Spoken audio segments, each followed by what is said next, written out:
So initially, very controversial, I wanted to apply to Oxford. Ooh. So, Hey, I'm Jade, and I'm here with a very special guest. If you would please introduce yourself.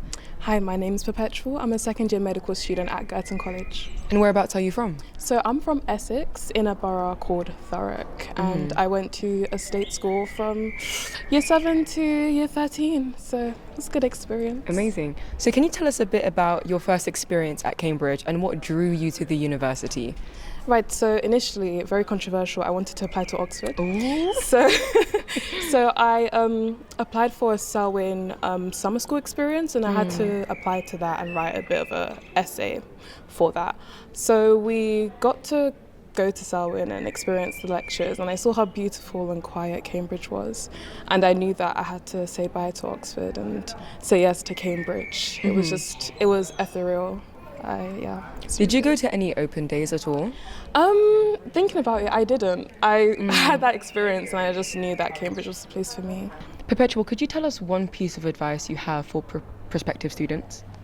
I think having a really good support system around you can really make or break your application. Having people to speak to, getting some advice from maybe older people or people who you know are doing this similar course to you. I think that's really important, as everyone has some gems that they can share and you can all work together to get where you want to be, and I think that's a really beautiful part. For supercurriculars, could you please tell us what you did and also what's something you want people to look out for when they're doing them?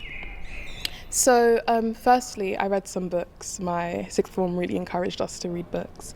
These books included When Breath Becomes Air and The Emperor of All Maladies, because I was really interested in cancer research. And to further my interest, I decided to read some academic journals such as Nature or the BMJ, and that was really interesting. So, supercurriculars, they help further your academic interest in a subject. So with medicine, you can do that. You can do it in any way or shape or form, but mine was primarily focused on research and trying to understand that research and contribute towards my personal statement. I also did some work experience in volunteering, which is counted as a supercurricular, but is also something that's quite relevant to your application process. What advice do you have when it comes to the assessments for medicine and also the interview here at Cambridge? Okay, so with the assessments, Cambridge right now does UCAP. I'd say start 8 to 10 weeks before your exam and make sure not to leave it too late because you have personal statement to prepare for. I think also with that side of things, make sure that you just keep practicing consistently and don't get stressed about it, because at the end of the day, Cambridge doesn't just look at your entrance exam. There are so many other parts of your application that they will look at and they will consider.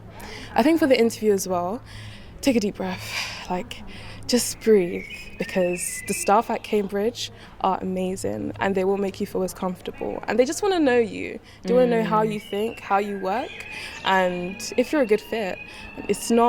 It wasn't intimidating, it was actually quite lovely, I think. Now, to finish off, could you tell us one new thing you've been able to do at Cambridge this year? So this year I was able to be the charity officer for a society that I'm part of, and I didn't realise how much work goes into it. It's such a beautiful role because you get to reach out to the homeless or see how the society can contribute more towards outreach. And it made me see that the world is so big and there are so many people that need the help. And we can do the little that we can as uni students to give it to them. So that was really fun. Amazing. Thank you so much for your time, Perpetual. Thank you, Jade.